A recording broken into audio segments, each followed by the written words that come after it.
இளையாங்குடியில் பிறந்த தமிழின் இளைய குடியே, தினந்தோறும் நீ முழங்கி வருவது தமிழன்தான் உலகின் ஆதி குடியே. அன்பு அண்ணனே, என் அன்பு அண்ணனே, பாவம் இந்த பாமர மக்களுக்கு தெரியவில்லை. நீங்கள் அரசியலுக்கு வந்தது வெறும் பதவிக்காக அல்ல. நீங்கள் அரசியலுக்கு வந்தது வெறும் பதவிக்காக அல்ல, மான தமிழரின் உதவிக்காக. பாராளுமன்றத்தை பிடிக்கவா நீ பாடுபடுகிறாய்? பாராளுமன்றத்தை பிடிக்கவா நீ பாடுபடுகிறாய்? இல்லவே இல்லை. பண்பாட்டை மீட்டெடுக்க அல்லவா நீ பாடுபடுகிறாய்? அடங்கி போன கூட்டத்திற்கு அடையாளம் கற்பிக்க வந்தவரே, உங்கள் பேச்சால் இப்பூமி பந்தில் உள்ள கல்வர்கள் புரண்டோடட்டும். உங்கள் பேச்சால் இப்பூமி பந்தில் உள்ள கல்வர்கள் புரண்டோடட்டும். நீங்கள் விடும் மூச்சால் 8 திக்கும் இடம் மாறட்டும். நீங்கள் விடும் மூச்சால் 8 திக்கும் இடம் மாறட்டும். செழுந்தமிழ் கோமானே, செந்தமிழ் சீமானே, செழுந்தமிழ் கோமானே, செந்தமிழ் சீமானே, ஒருவரின் வாழ்க்கையில் போராட்டம் இருக்கலாம், ஆனால் உன் வாழ்க்கையே பெரும் போராட்டமாக இருக்கிறது. அணுகுலை போராட்டத்தில் நீ, ஆணவ படுகொலை எதிர்ப்பில் நீ, இலங்கை தமிழர் எழுச்சிக்கு நீ, ஈழ மக்களின் விடுதலைக்கு நீ, பரந்தூரில் நீ, பனைமரத்திலும் நீ, மீனவனுக்கும் நீ, அந்த மாணவனுக்கும் நீ. நண்பர்களே, நான் ஒருமையில் பேசவில்லை, என் அண்ணன் என்ற உரிமையில் பேசுகிறேன். சீமான் வாழ்க என்று யாரும் முழங்குவதில்லை. சீமான் வாழ்க என்று யாரும் முழங்குவதில்லை. அதை அவர் விரும்புவதும் இல்லை.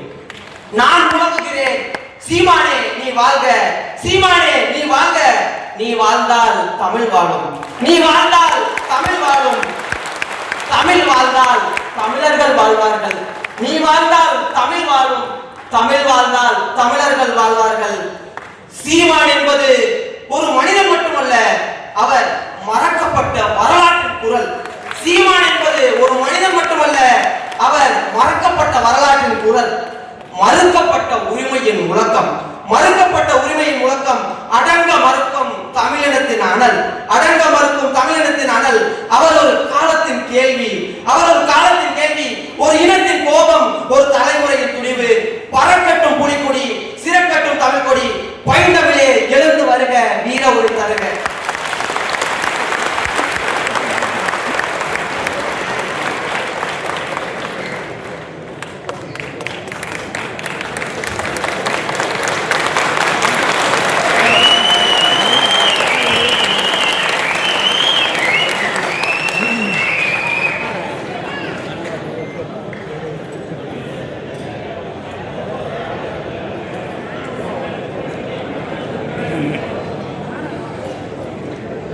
தமிழ்நாடு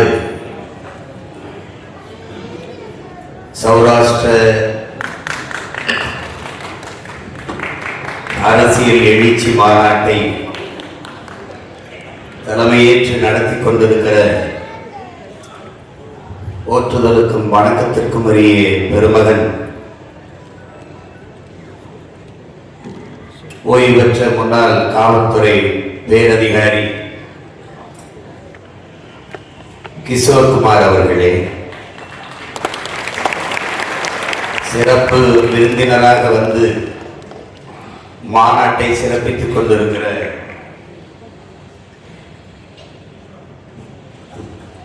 போற்றுதற்கும் வணக்கத்திற்கும் உரிய பெருந்தகை சௌராஷ்டிர மத்திய சபாவினுடைய தலைவர்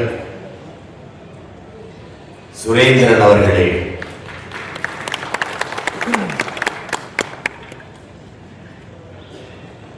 மாநாட்டினை பெருமை சேர்க்க வந்திருக்கிற பெருமதிப்பிற்குரிய தினேஷ் அவர்களே, மேடையிலே அமர்ந்திருக்கிற பெருமதிப்பிற்குரிய பெருமக்களே, உணர்வு எழுச்சியோடு உரிமை மீட்சிக்காக ஒரு சேரக்கூடி அமர்ந்திருக்கும் என் உயிருக்கினிய உறவுகளே, உங்கள் அனைவருக்கும் என்னுடைய அன்பு.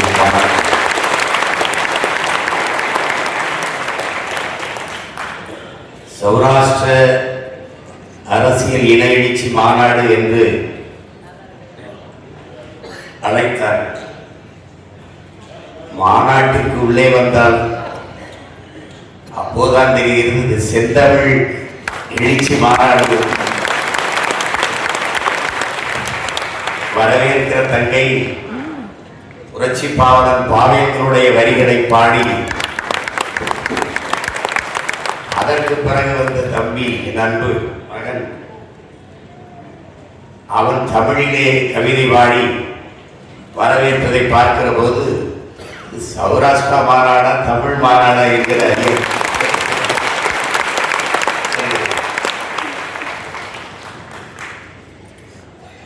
பேரன்புமிக்க எனது பெற்றோர்களே, உயிருக்கிலேயே என்னுடன் பிறந்தார்கள்.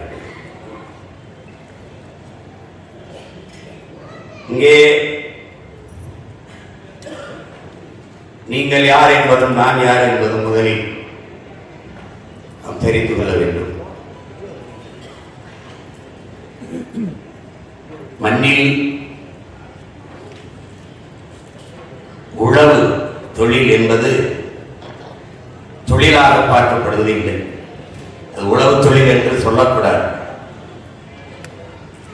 நெசவையும் தொழில் என்று சொல்லக்கூடாது. உழவும் நெசவும் மனித வாழ்வின் பண்பாட்டு கூறுகள். அது ஒரு கலாச்சாரம், இது தொழில் அல்ல. ஏன் உழவை தொழில் என்று சொல்லக்கூடாது என்றால், தாய் பிள்ளைக்கு உணவூட்டுவது எப்படி தொழில் இல்லையோ, பால் ஊட்டுவது எப்படி தொழில் இல்லையோ, அப்படி பூமி தாய் தன் பிள்ளைகளுக்கு உணவூட்டுவதும் தொழில் அல்ல. அது ஒரு கலாச்சாரம், அது ஒரு வாழ்க்கை முறை. அதுபோலதான் நெசவு. இந்த உழவும் நெசவும் ஒன்றோடு ஒன்று பின்னி பிணைந்தவை, பிரிக்க முடியாத இணைந்தவை. உழவு மாணவ குலத்திற்கு உயிர் கொடுக்கிறது, உயிரை கொடுத்து காக்கிறது. நெசவு உடையை கொடுத்து மானத்தை காக்கிறது. உயிர் கொடுப்பவன் உழவன், மானம் காப்பவன் நெசவான்.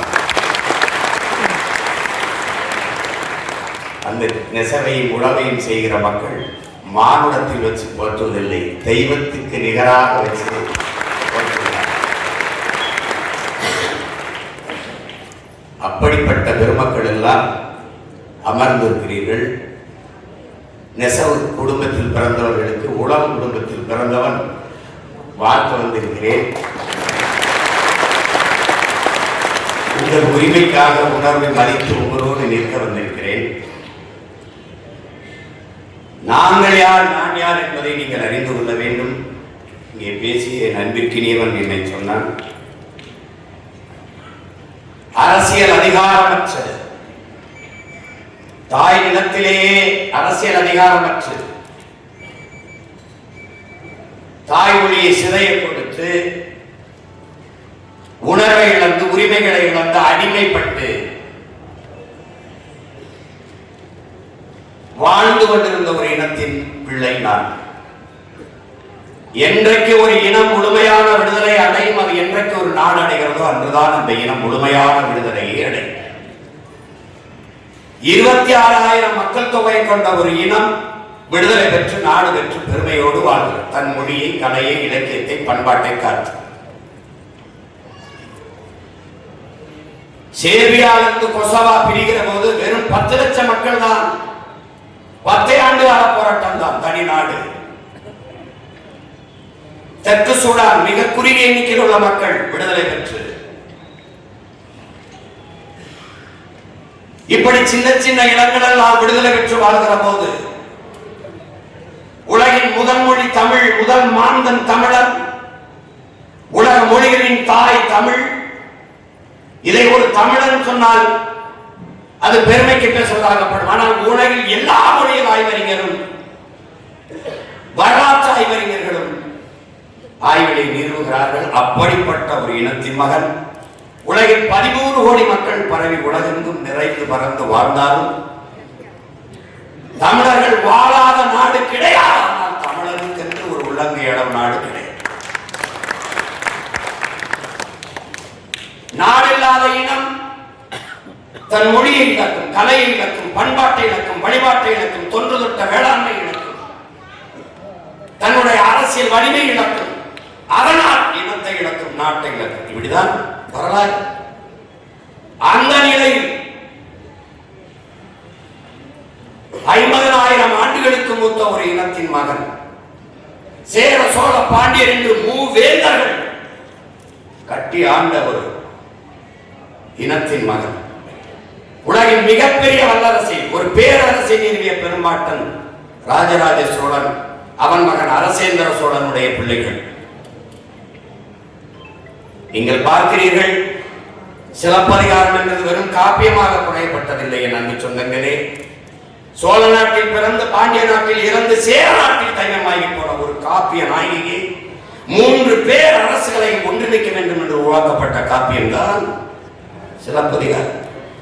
அப்படி அருண்மொழி சோழனும் அரசேந்திரன் உலகில் பல்வேறு நிலப்பரப்புகளை வென்று 3வது பெரிய பேரரசை நிறுவினார். சிக்கல் என்ன நேர்ந்தது? அந்த நாட்டை நிலப்பரப்பெல்லாம் வென்றவர்கள் நம்முடைய கொடியை, எங்களுடைய கொடியை, புலிக்கொடியை ஏற்றினார்களே ஒழிய எங்களை, தன் இன மக்களை குடியேற்றவில்லை. அதான் அங்கு நடந்த சிக்கல். தங்கள் இனத்திற்கென்று ஒரு தனித்த நாடு வேண்டும் என்ற எண்ணம் அவர்களுக்கு இருந்ததில்லை.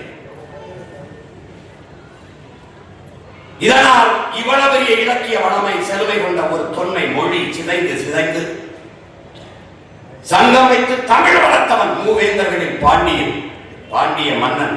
அந்த சங்கம் வைத்து தமிழ் வளர்த்த மதுரையில் தான் நாம் நின்று கொண்டிருக்கிறோம். ஆனால் தமிழ் இருக்கிறதா என்று நீங்கள் சிந்தித்து பார்க்கிறீர்கள். இந்த சூழலில் நம் முன்னவர்கள் செய்த பிழையை நாம் செய்துவிடக்கூடாது. நமக்கென்று இந்த பூமி பந்தில் ஒரு தேசம் வேண்டும் என்ற கனவோடு ஒடுக்குகிற தேசிய இனத்திடமிருந்து ஒடுக்கப்படுகிற தேசிய இனம் பிரிந்து செல்ல விருந்து வந்து தன்னுரிமைங்கிற புரட்சியாளர் லெனின் அந்த தன்னுரிமையை போராடி பெற வேண்டியது ஒவ்வொரு தேசிய இனங்களின் பிறப்புரிமைங்கிறார். அந்த பிறப்புரிமையை கேட்டு, தமிழீழ தாயகத்தை கேட்டு ஒரு புரட்சிகர போராட்டத்தை முன்னெடுத்தால் எங்கள் உயிர் தலைவன் மேதகு பிரபாகரன்.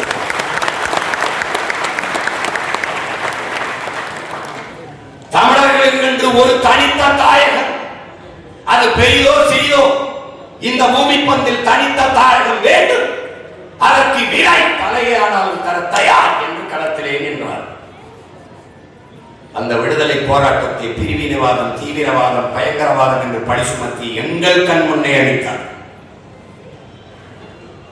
அந்த நேரத்தில் தான் என் அன்பு சொந்தங்களே, உங்கள் பிள்ளைகள் நாங்கள் உணர்ந்தோம். நானும் சரி, என் தம்பி ஆனந்தும் சரி, என் அன்பு தன் மகன் பிரசாத்தும் சரி, இங்கே நிற்கிற எங்கள் பிள்ளைகள் எல்லோரும் உணர்ந்தோம்.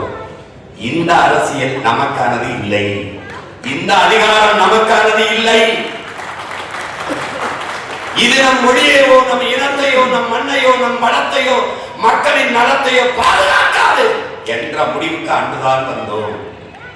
இது நம் சாவை சகித்துக் கொள்கிறது, நம் ரத்தத்தை ருச்சிக்கிறது, நம் இனத்தின் பிணத்தின் மீது நாட்காரி போட்டு பதவியை அனுமதிக்கிறது.